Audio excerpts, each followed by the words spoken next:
Bon dimanche. Bon dimanche. Content de vous retrouver ce matin. C'est un plaisir toujours de se retrouver et c'est encore plus spécial de se retrouver le premier dimanche de l'année 2024.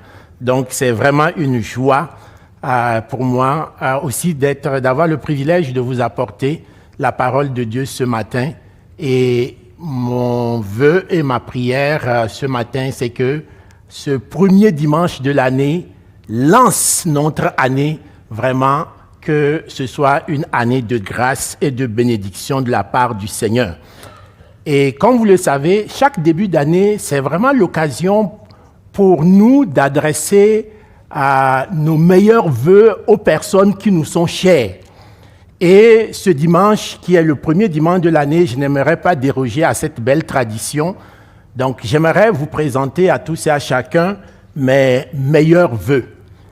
Et j'aimerais ce matin simplement m'inspirer de l'épître de Jean. Donc, dans 3 Jean, au chapitre 1, au verset 2, voici ce que l'apôtre Jean a dit en formulant des vœux. Bien-aimé, je voudrais que tu prospères à tous égards et sois en bonne santé, comme prospère l'état de ton âme. Naturellement, au-delà des vœux que les gens vont formuler en autre endroit, généralement, vous le savez tous, le début de l'année est souvent l'opportunité pour nous-mêmes de prendre quelques résolutions. En fait, les résolutions que nous prenons sont importantes, parce que ce sont ces résolutions qui vont faire en sorte que les vœux que les gens ont formulés en autre endroit viennent à se réaliser progressivement. En fait, les vœux que les gens formulent en autre endroit ne sont pas des mantras ou des formules magiques qu'il faudra répéter tout au long de l'année et qu'à force de répétition, ils finiront par se réaliser. En fait, ce qu'il faut, c'est de prendre de fermes résolutions. Et c'est en prenant ces fermes résolutions, c'est ces résolutions qui nous amèneront progressivement à voir se réaliser les vœux que les autres ont formulés à notre endroit. Et souvent, dans le top list des vœux que les gens formulent pour nous, on retrouve généralement quoi? On retrouve la santé, on retrouve le bonheur, la prospérité. Et dans le passage biblique qu'on vient de lire, dans la 3e épître de Jean, on se rend compte que la liste est pratiquement la même. Jean nous parle de santé et de prospérité dans tous les domaines de notre vie, tant dans le domaine matériel que dans le domaine spirituel, c'est-à-dire la santé et la prospérité de notre âme. Et ce matin, j'aimerais nous entretenir sur la prospérité de notre âme. Je vais tenter tout au long de l'exposé ce matin de répondre à la question suivante. Que doit-on faire pour que notre âme prospère? La question à laquelle je vais tenter de répondre tout au long de l'exposé, que doit-on faire pour que notre âme prospère? Et la réponse à cette question, elle est vitale pour le chrétien. Parce que de cette prospérité de l'âme dépendra tous les autres aspects de notre vie, c'est-à-dire la santé comme la prospérité dans tous les autres domaines. Bien-aimé, c'est vraiment important. Et c'est l'apôtre Paul qui va nous donner la réponse à cette question. L'apôtre Paul nous dit que si nous voulons savoir comment faire en sorte que notre âme prospère, en ces débuts d'année, nous devons prendre une résolution. C'est la résolution de ressembler à un coureur de marathon. C'est la résolution de ressembler à un coureur de marathon. En fait, la vie chrétienne, ce n'est pas une course de vitesse ou un sprint qui se gagne en 10 secondes. La vie chrétienne, c'est plutôt une course d'endurance, un marathon. Un marathon qui se gagne sur la durée et la persévérance. C'est pourquoi l'exposé, aujourd'hui, je l'ai intitulé tout simplement « Le marathon du chrétien ». Nous allons prier et lire 2 passages dans la parole de Dieu, tirés respectivement de 1 Corinthiens et de 2 Timothée. Prions ensemble. Éternel notre Dieu, ce matin, nous sommes là pour t'écouter. Nous sommes là parce que tu nous as fait grâce de te faire connaître à nous. Et ce matin, en ce premier dimanche de l'année, nous voulons venir devant ton trône de grâce et, Éternel, nous laisser instruire par ta parole. Seigneur, viens nous parler. Ce matin, je ne veux pas entendre un homme. Je veux t'entendre, toi, Saint-Esprit. Saint-Esprit, viens nous parler cœur à cœur, esprit à esprit. Viens nous convaincre, nous instruire, nous encourager, nous redresser s'il y a lieu. Ô Dieu notre Père, puisse ta parole s'enraciner profondément dans nos cœurs aujourd'hui et qu'elle devienne le guide de toute notre année et de toute notre... Bon matin. Le passage de ce matin est lu dans 1 Corinthiens, chapitre 9, versets 24 à 27, puis dans 2 Timothée, chapitre 4, versets 7 et 8, dans la nouvelle édition de Genève. Ne savez-vous pas que ceux qui courent dans le stade courent tous, mais qu'un seul remporte le prix? Courez de manière à le remporter. Tous ceux qui combattent s'imposent toute espèce d'abstinence, et ils le font pour obtenir une couronne corruptible. Mais nous, faisons-le pour une couronne incorruptible. Moi donc, je cours, non pas comme à l'aventure, je frappe, non pas comme battant l'air, mais je traite durement mon corps et je le tiens assujetti, de peur d'être moi-même désapprouvé après avoir prêché aux autres. J'ai combattu le bon combat, j'ai achevé la course, j'ai gardé la foi. Désormais, la couronne de justice m'est réservée. Le Seigneur, le juste juge, me la donnera dans ce jour-là, et non seulement à moi, mais encore à tous ceux qui auront aimé son avènement. Amen. Merci, Josiane. Amen. Voici deux beaux textes. Dans le premier texte qui nous a été lu dans l'Épître aux Corinthiens, l'apôtre Paul compare les personnes qui fréquentent une assemblée chrétienne, il les compare à des coureurs dans un stade. Et voilà ce qu'il dit. Il dit que les chrétiens sont comparables à des athlètes qui sont dans un stade. Et contrairement à l'adage ou à l'expression populaire qui dit que l'importance dans cette course du chrétien, dans la relation, dans la marche du chrétien avec son Dieu, l'important n'est pas de participer de Dieu, nous dit. Et d'entrée de jeu, Paul va établir une différence entre les différents coureurs qui sont dans le verset 24 de 1 Corinthiens 9. Ne savez-vous pas que ceux qui courent dans le stade courent tous, mais qu'un seul remporte le prix? Courez de manière à le remporter.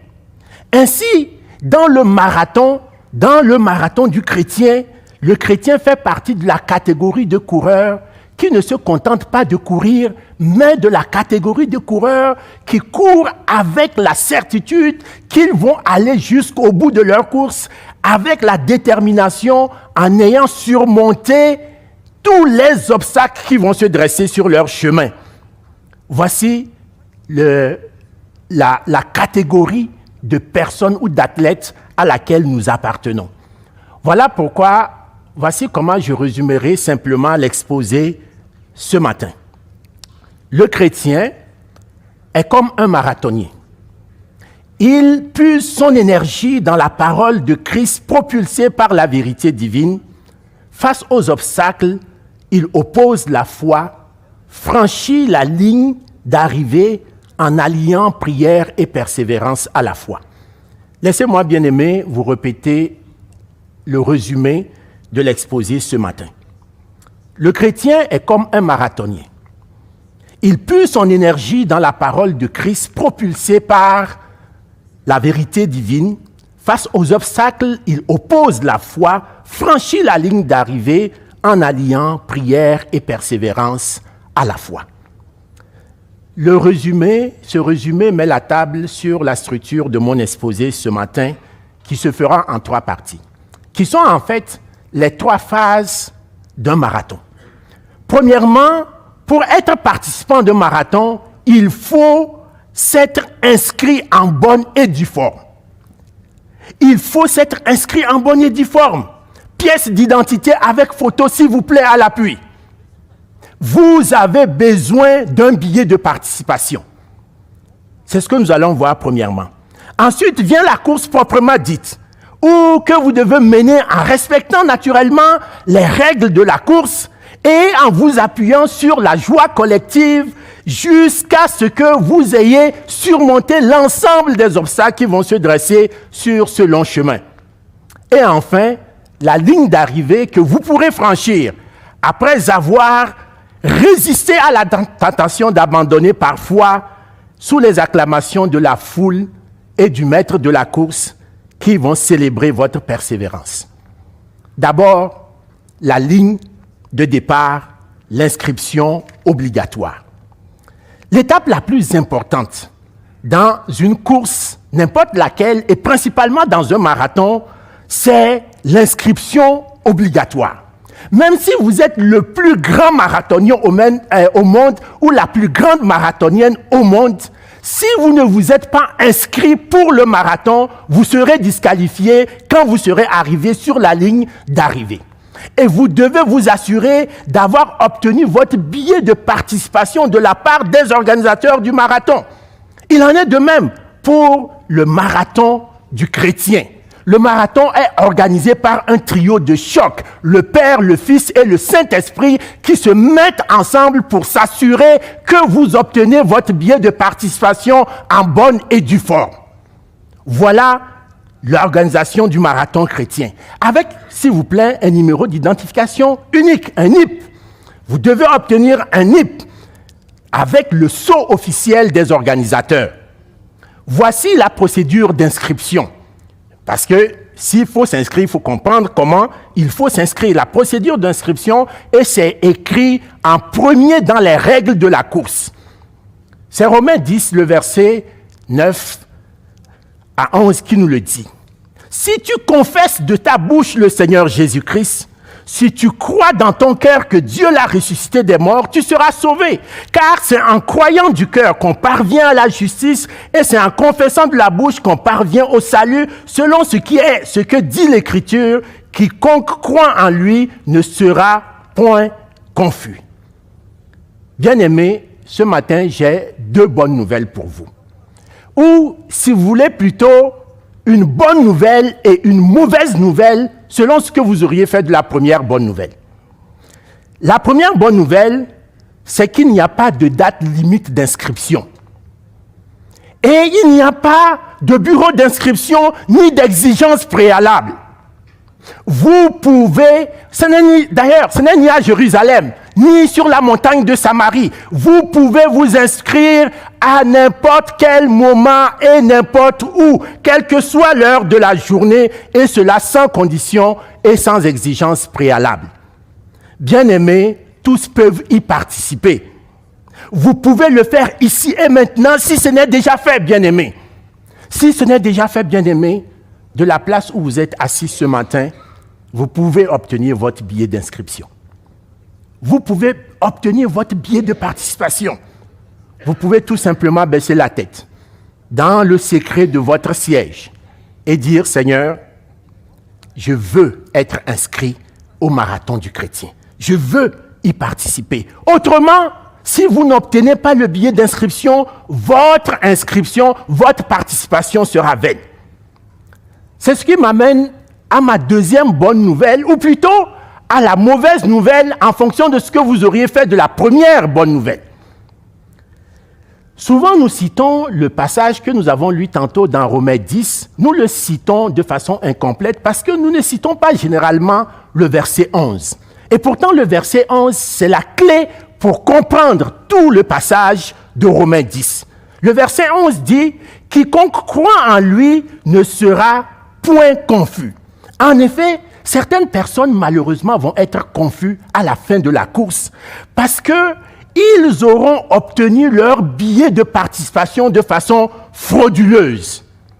s'ils ont obtenu leur billet de participation de façon frauduleuse parce que le billet ne porte pas le sceau des organisateurs du marathon, alors ils le seront disqualifiés.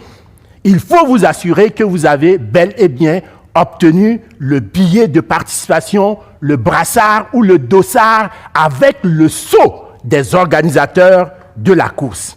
En effet, il n'y a de salut en aucun autre, car il n'y a sous le ciel aucun autre nom donné parmi les hommes par lequel nous devrions être sauvés. C'est ce que la Bible nous dit dans Actes 4, le verset 12. Oui, une seule personne est habilitée à vous donner votre numéro d'identification personnelle unique. Cette personne, c'est Jésus-Christ lui-même, avec le sceau du Saint-Esprit et l'accord d'union certifié. En un mot, tenons-le pour dit. Si vous n'obtenez pas le billet des organisateurs, votre participation au marathon sera vaine. Puis vient enfin la course elle-même. Maintenant que vous êtes inscrit en bonne et due forme, alors vous êtes prêt pour participer à la course. Vous voilà sur la ligne de départ. À vos côtés, il y a d'autres coureurs, des jeunes et des vieux, des hommes et des femmes. Et sur les lignes de côté, vous avez une impressionnante foule de témoins, au nombre desquels quelques curieux, mais aussi des milliers d'anges et des milliers de démons. Satan même s'est invité à la course et il est venu avec son cortège de ministres. Quand la course commence, c'est que vous compreniez les règles. Ne vous y trompez pas. Il ne s'agit pas d'en connaître quelques-uns et d'être capable de citer quelques-uns comme les 10 commandements. Le marathon est un véritable art qui exige que vous intégrez les règles de la course dans votre vie. Connaître et comprendre les règles, c'est vraiment vital pour espérer achever la course et être couronné. Pour le chrétien, l'ensemble de ces règles sont inscrites dans un document de référence qu'on appelle simplement le livre. C'est en fait le sens étymologique du mot Bible. C'est simplement le livre. Les Saintes Écritures doivent être au cœur de notre vie car elles contiennent toutes les règles dont nous avons besoin pour mener à bien notre marathon et être couronnés, et cela dans les règles de l'art. Voici comment Paul transmet cette vérité à son fils dans la foi et compagnon de course. Voici ce que Paul dit dans l'épître de Paul à Timothée, 2 Timothée, le chapitre 2, les versets 2 à 7. Et ce que tu as entendu de moi en présence de beaucoup de témoins, confie-les à des hommes fidèles qui soient capables de l'enseigner aussi à d'autres. Souffre avec moi comme un bon soldat de Jésus-Christ. Il n'y a pas de soldat qui s'embarrasse des affaires de la vie s'il veut plaire à celui qui l'a enroulé. Et l'athlète n'est pas couronné s'il n'a pas combattu suivant les règles. Le laboureur qui peine doit être le premier à recueillir les fruits. Comprends ce que je dis, car le Seigneur te donnera l'intelligence en toutes choses. Désormais, tout votre style de vie est bouleversé par les règles de la course. Même vos amis ont du mal à vous reconnaître tant vous avez l'allure d'un vrai athlète, d'un vrai olympien, d'un vrai marathonien, et vous l'êtes en effet, bien-aimés. Votre fréquence respiratoire a changé littéralement. Et cette fréquence respiratoire se matérialise littéralement par le souffle qui sort de votre bouche, c'est-à-dire des paroles assaisonnées d'amour et de douceur. Les foulées de vos pieds, qui représentent vos actions au quotidien, sont de plus en plus en maîtrise parce que vous comprenez davantage toutes les règles de la course et vous vous inspirez parfois de l'exemple des coureurs qui vous ont dévancé dans ce marathon. Toute cette nouvelle posture mentale, verbale et qui se traduit dans vos actions, c'est le fruit de la parole de Dieu.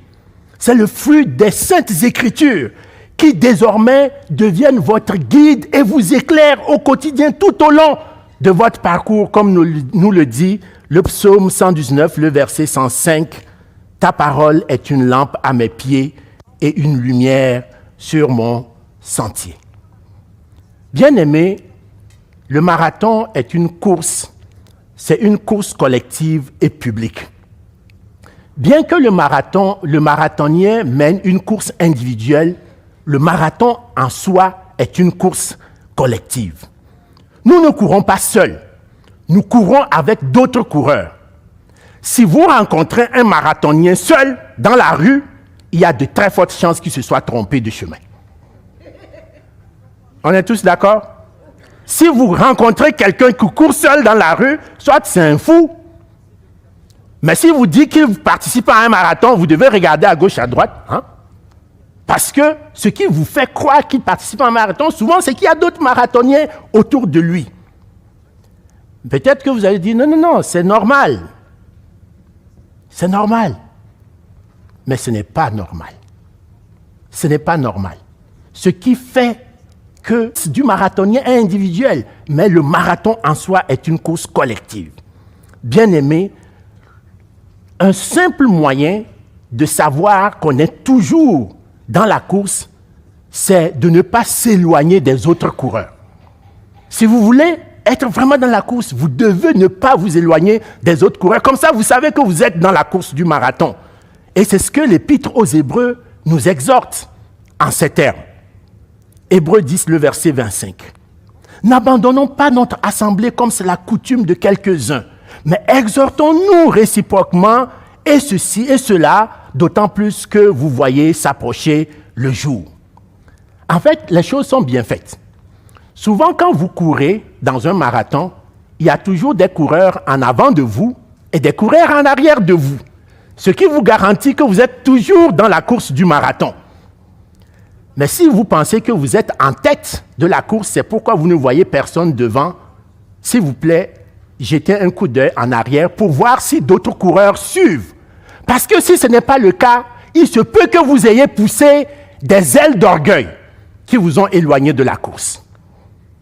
Bien-aimés, parce que nous ne courons pas seuls et que nous sommes nombreux, il arrive parfois que les rangs soient très serrés. Je ne sais pas si vous avez déjà vu un marathon. Les rangs peuvent être serrés. Et quand les rangs sont serrés, il arrive parfois qu'on se frotte, qu'on se pile un peu sur les pieds, et même parfois certains jouent un peu du coude. Mais ça fait partie des règles de la course, parce que c'est un marathon et nous sommes nombreux. Le marathon n'est pas seulement une course collective, mais le marathon est aussi une course publique. Nous sommes environnés de beaucoup de témoins. Autant les curieux qui viennent simplement voir la course, que toute l'armée céleste, ainsi que Satan et sa cohorte de démons, d'esprits méchants, d'autorité, de trônes, de dignité du monde des ténèbres. Voilà pourquoi l'Épître aux Hébreux, au chapitre 12, les 2 premiers versets, déclarent: Nous donc, puisque nous sommes environnés d'une si grande nuée de témoins, rejetons tout fardeau et tout péché qui nous enveloppe si facilement et courons avec persévérance dans la carrière qui nous est ouverte, ayant les regards sur Jésus-Christ qui suscite la foi et qui la mène à la perfection. En échange de la joie qui lui a été réservée, il a souffert la croix, méprisé l'ignominie et s'est assis à la droite du trône de Dieu. Le maître de la course du chrétien, Jésus-Christ, est déjà sur la ligne d'arrivée. Même si le chemin est encore long, nous pouvons percevoir le maître de la course et garder nos yeux fixés sur lui, tant son éclat est incomparable. Il est l'étoile polaire, il est l'étoile du matin qui nous conduit même au milieu de la nuit. Bien-aimés, il faut rester concentré car le parcours est jonché d'obstacles. Il faut rester concentré. Il nous faut surmonter les obstacles. Cela va exiger beaucoup de discipline et parfois beaucoup de privations de toutes sortes. Le parcours peut être plus exigeant que nous l'avons imaginé au départ, malheureusement. La vie chrétienne n'est pas un long fleuve tranquille sur laquelle nous naviguons sans aucun obstacle, sans vent ni tempête. Vous pouvez, dans cette course du chrétien, faire face à des vents violents et ce, parfois, même au début même de votre course, avec l'intention de briser votre élan. Mais si vous passez au travers, ne pensez pas que c'est la fin. Malheureusement, d'autres obstacles peuvent survenir, certains plus subtils et sournois. Bien-aimés, la politique de l'autruche n'est d'aucun secours. La politique de l'autruche n'est d'aucun secours. Les obstacles ne disparaissent pas parce que vous avez fermé les yeux ou parce que vous les avez ignorés. Vous devez être conscient qu'il y a des obstacles dans la marche du chrétien.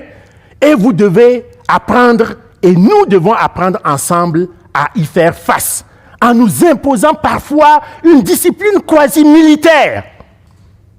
Bien-aimés, jusqu'à ce que votre corps le ressente. Peut-être des heures de prière, peut-être des heures ou des journées de jeûne ponctuées de soupirs inexprimables qui laisseront vos muscles endoloris. L'apôtre Paul était tellement conscient de ces obstacles et de ces privations qu'il en parlait en tremblant. Et ce matin, je vous en parle en tremblant. Sur la base de ces textes qui sont inspirés du Saint-Esprit, regardons ce que l'apôtre Paul nous dit, écoutons son conseil et méditons sur ces versets. 1 Corinthiens 9, 24 à 27. Tous ceux qui combattent s'imposent toute espèce d'abstinence. Ils le font pour obtenir une couronne corruptible, mais nous faisons-le pour une couronne incorruptible. Moi donc, je cours, non pas comme à l'aventure. Je frappe, non pas comme battant l'air, mais je traite durement mon corps et je le tiens assujetti, de peur d'être moi-même désapprouvé après avoir prêché aux autres. Bien-aimés, il faut rester sur le chemin. Utilisez le GPS. Utilisez le GPS. Ce qui est très déstabilisant dans la course du chrétien, bien-aimé, c'est le risque de dévier et de sortir de la course. Surtout si vous commettez l'erreur de perdre les principaux repères qui sont dans la parole de Dieu et qui doivent baliser votre chemin, le parcours de la course. Et c'est facile de s'y perdre assez facilement. Car il y a tant de tumulte autour de nous. Dans une course de marathon, il y a tellement de bruit, il y a tellement de tumulte autour de nous avec ces pseudo-guides, des faux docteurs et charlatans de toutes sortes qui pourront vous faire croire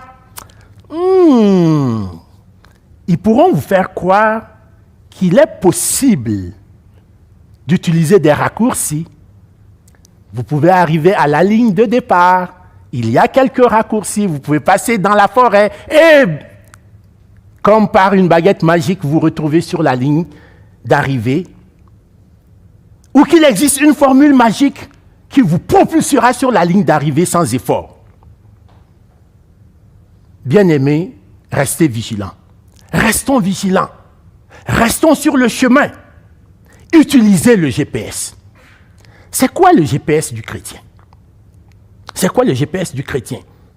Si vous conduisez depuis plusieurs années, vous savez que se rendre à une adresse pouvait être la croix et la bannière pour se rendre à une adresse. Mais maintenant, avec un bon GPS, vous êtes certain d'arriver à la destination, à la bonne destination, malgré quelques obstacles que vous pouvez rencontrer sur la route. Bien-aimés, si vous voulez aller jusqu'au bout de la course du chrétien, vous devez utiliser le GPS. Mais attention, si vous avez un GPS et que vous n'écoutez pas les instructions qu'il vous donne et que vous n'observez pas votre écran, les indications du parcours, alors on s'entend que votre GPS ne vous sert à rien. Vous avez un GPS, il vous donne des instructions, il vous donne des indications, mais vous ne le suivez pas, alors votre GPS ne vous sert à rien. Le GPS du chrétien, c'est la parole de Dieu. Le GPS du chrétien, c'est la parole de Dieu, c'est la bonne nouvelle de Jésus-Christ. J'aime particulièrement ce psaume de David qui avait bien compris cette vérité. Dans le psaume 139, les 6 premiers versets, voici ce que David déclare. Au chef des chantres de David, psaume. Éternel, tu me sondes et tu me connais. Tu sais quand je m'assois, tu sais quand je me lève. Tu pénètres de loin ma pensée. Tu sais quand je marche et quand je me couche. Et tu pénètres toutes mes voies. Car la parole n'est pas sur ma langue, que déjà, ô Éternel, tu la connais entièrement. Tu m'entoures par derrière et par devant, et tu mets ta main sur moi. Une science aussi merveilleuse est au-dessus de ma portée. Elle est trop élevée pour que je puisse la saisir. Bien-aimés, nous devons observer constamment et appliquer les instructions de ce GPS, de la parole de Dieu à notre vie. Son auteur, Jésus-Christ, nous connaît parfaitement. Nous sommes l'ouvrage de sa main. Mieux encore, il connaît le chemin qui mène à la destination finale. Il vient de là. Mais plus encore, il est déjà allé lui-même en ayant parcouru le même chemin de marathon comme un simple homme. Est-ce que nous pouvons lui faire confiance? David était tellement conscient du risque de quitter le chemin qu'il demandait à l'Esprit de Dieu de venir appliquer ses instructions à son cœur et à ses pensées. Voici ce que David déclare dans le même psaume au verset 23 et 24. « Sonde-moi, ô Dieu, et connais mon cœur. Éprouve-moi et connais mes pensées. Regarde si je suis sur une mauvaise voie et conduis-moi sur la voie de l'éternité. » Tel est mon cri pour nous ce matin. Telle est ma prière pour nous, pour chacun de nous en 2024. Que nous puissions tous crier à l'Éternel comme David. Sonde-moi, éprouve-moi. Et si je me suis égaré, si je me suis éloigné du chemin, du parcours du marathon du chrétien, ramène-moi dans la voie de l'éternité.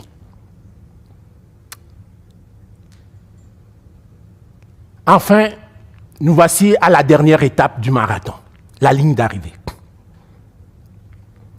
Mais il nous faut résister au mur de la fatigue. Bien-aimés, le parcours est long, mais nous sommes presque arrivés. Mais il nous faut puiser parfois dans nos derniers retranchements un dernier effort pour vaincre la fatigue. Les marathoniens connaissent un phénomène qui s'appelle le mur de la fatigue, ou encore appelé le mur du marathon. C'est un phénomène très bien connu et scientifiquement documenté. Voici ce qu'on lit là-dessus. On dit, le mur de la fatigue est un phénomène physique bien connu des marathoniens qui se produit généralement entre le 30e et le 35e kilomètre de la course. Il correspond à l'épuisement des réserves de glycogène, une source d'énergie essentielle pendant l'effort et peut entraîner une baisse soudaine de l'énergie et de la performance. Pour éviter le mur de la fatigue, il est recommandé de s'entraîner adéquatement, de respecter les phases allégées dans les jours précédant la course et de s'hydrater suffisamment avant, pendant et après la course. Voici ce qu'on sait sur le mur du marathon. Paul connaissait ce mur-là. L'apôtre Paul connaissait le mur de la fatigue. Et il avait développé une excellente recette pour l'éviter. Voici dans quel état d'esprit l'apôtre Paul se mettait de manière à pouvoir éviter le mur de la fatigue. Regardons ensemble Philippiens 3, 12 à 14. Voici comment l'apôtre Paul s'y prenait pour éviter le mur de la fatigue qui arrive à quelques kilomètres de la fin. Ce n'est pas que j'ai déjà remporté le prix ou que j'ai déjà atteint la perfection, mais je cours pour tâcher de le saisir puisque moi aussi j'ai été saisi par Jésus-Christ. Frère, je ne pense pas l'avoir saisi, mais je fais une chose. Oubliant ce qui est en arrière et me portant vers ce qui est en avant, je cours vers le but pour remporter le prix de la vocation céleste de Dieu en Jésus-Christ. Pris de fatigue, vous pouvez malheureusement vous écrouler presque sur la ligne d'arrivée, pensant que, parce que vous voyez la ligne, vous n'êtes pas très loin, vous écroulez pensant que vous êtes arrivé, mais il n'en est rien. Souvenez-vous de ce proverbe africain qui dit que si on ne sait pas où l'on va, on peut s'arrêter n'importe où et croire qu'on est arrivé. N'est-ce pas vrai? Si on ne sait pas où l'on va, on peut s'arrêter n'importe où et croire qu'on est vraiment arrivé. Bien-aimés, mais nous savons où nous allons. Nous savons où nous allons. Nous allons vers la cité céleste, la nouvelle Jérusalem. C'est là que nous allons. Nous savons où nous allons. Nous allons vers Jésus-Christ, assis à la droite de Dieu le Père, où une place nous est déjà préparée. Bien-aimés, les effets de la fatigue peuvent être dévastateurs et vous faire trébucher alors que vous êtes à quelques mètres de la ligne d'arrivée. Vous avez besoin d'un effort ultime, dans ce cas, pour y arriver. Et j'aimerais ce matin vous partager une courte vidéo de la mésaventure d'un athlète de marathon, d'une course, qui, sur le point de terminer sa course, s'est écroulé littéralement. Regardons ensemble cette petite vidéo d'1 minute. He cannot go again. He cannot go again. He can roll to the finish. Legs are giving up. Now he can barely cross the finish line. I think the medics should just go there. He should rush quickly to his aid. That's the spirit. Crossing the finish line. You can crawl. You can do whatever, but just cross the finish line. And what spirit? Sportsmanship to the highest order. And now, this is lovely. Wonderful. This is what sports should be all about. This is what sports should be all about. Trying to be your. Keep Kemoy. That's his even Cheprod, I think. Keep Kemoy. That's Cheprod. Carry him. Now the medics should just go, of course, and help out. They should please rush there. They should just rush there. It's Cheprod. He cannot go. Bien-aimés, ces images sont sans commentaire. Ce coureur était prêt à puiser dans ses derniers retranchements, à rouler au sol si nécessaire, pourvu qu'il continue d'avancer, pourvu qu'il atteigne la ligne d'arrivée. Il fallait continuer à avancer. C'est ce que le révérend Martin Luther King Jr. nous exhorte. Il dit ceci: si tu ne peux pas voler, alors cours. Si tu ne peux pas courir, alors marche. Si tu ne peux pas marcher, alors roule. Mais quoi que tu fasses, tu dois continuer à avancer, bien-aimé. Si tu ne peux pas voler, cours. Si tu ne peux pas courir, marche. Si tu ne peux pas marcher, roule. Mais quoi que tu fasses, tu dois continuer à avancer. Bien-aimé, c'est ce que nous devons faire.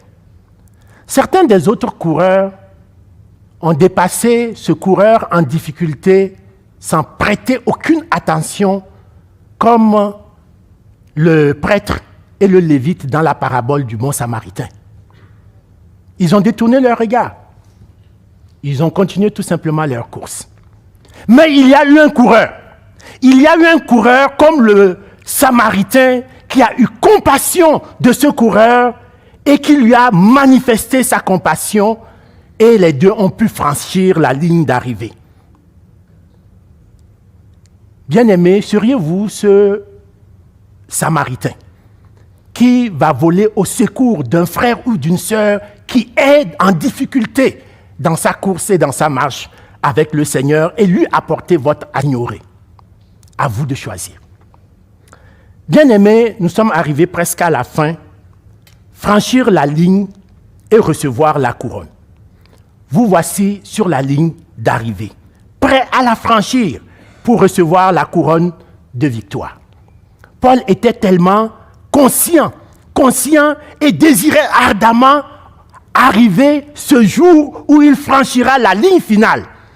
Il ne pouvait s'empêcher de se réjouir à l'avance, voyant tout le chemin parcouru au prix de nombreux sacrifices et en ayant gardé la foi. C'est donc avec émotion qu'il écrit dans une de ses dernières lettres à son fils dans la foi, Timothée, en ces termes. Et je vais inviter les musiciens à revenir. Voici ce que l'apôtre Paul dit à son fils. « J'ai combattu le bon combat. J'ai achevé la course. J'ai gardé la foi. Désormais, la couronne de justice m'est réservée. Le Seigneur, le juste juge, me la donnera en ce jour-là, non seulement à moi, mais encore à tous ceux qui auront aimé son avènement. » Bien-aimés, la couronne que l'apôtre Paul s'apprêtait en ce moment à recevoir, cette couronne est réservée à tous ceux qui persévéreront dans la foi pour poursuivre leur marathon jusqu'à la ligne d'arrivée. Le Seigneur est maître de la course. Le juste juge vous la donnera en ce jour-là. Puissions ensemble nous retrouver un jour autour du Seigneur pour célébrer sans fin cette victoire. Bien-aimés, j'aimerais ce matin simplement conclure l'exposé de ce matin par un court poème que j'ai écrit simplement pour essayer de synthétiser ma pensée de cet exposé. Je vais vous le lire. Le marathon du chrétien. Le chrétien est comme un marathonien. Il puise son énergie dans la parole de Christ propulsée par la vérité divine. Face aux obstacles, il oppose la foi et franchit la ligne d'arrivée en alliant prière et persévérance à la fois. La course est longue et difficile, mais le chrétien sait qu'il n'est pas seul. Il a la force du Dieu de victoire à ses côtés et sa foi en Christ pour le guider. Il court avec endurance et détermination, s'appuyant sur la parole de Dieu pour sa motivation. Il sait que la récompense est grande et que son Seigneur l'attend à la fin de la course. Puissent ces paroles nous accompagner, puisse la parole de Dieu nous accompagner, puissent les Saintes Écritures accompagner toute notre marche et toute notre course en 2024 et pour le reste de nos vies. Que le Seigneur soit béni. Prions le Seigneur. Père Céleste, ce n'est pas par la force ni par la puissance, mais c'est par ton esprit. Seigneur, ce matin, nous sommes rassemblés pour t'adorer, pour te louer, pour te célébrer. Nous sommes rassemblés pour dire combien tu es un Dieu merveilleux. Et Seigneur, nous nous sommes engagés dans une course de victoire, dans une course pour laquelle nous connaissons la destination malgré les obstacles. Et ce matin, ô Dieu, puisses-tu nous permettre que nous puissions nous inscrire en bonne et due forme, afin que nous puissions, Seigneur, avoir le dossard certifié qui nous qualifie pour faire partir de la course. Et que sur le chemin qui nous mène jusqu'à la ligne finale, que tu nous donnes la force, que nous pouvons puiser de ta parole pour faire face à tous les obstacles, que nous puissions compter aussi sur nos frères et sœurs au besoin, de manière à pouvoir s'encourager mutuellement, Que nous puissions, Seigneur, faire attention à cette nuée de témoins qui nous entourent et qui sont prêts autour de nous à regarder comment se déroule la course. Seigneur, mais qu'en tout temps, nous gardons le GPS, ta parole, à côté de nous, à chaque instant, pour que nous puissions ne pas dévier de la course. Seigneur, aide-nous à surmonter la fatigue. Parfois, nous pouvons trébucher, pris de fatigue. Mais Seigneur, toi, tu peux nous donner l'énergie, la détermination, la persévérance dont nous avons besoin. Éternel, notre vœu et notre prière ce matin, c'est qu'un jour, nous puissions franchir la ligne d'arrivée et célébrer cette victoire à tes côtés. Que ton nom soit béni. C'est en Jésus-Christ que nous prions. Amen.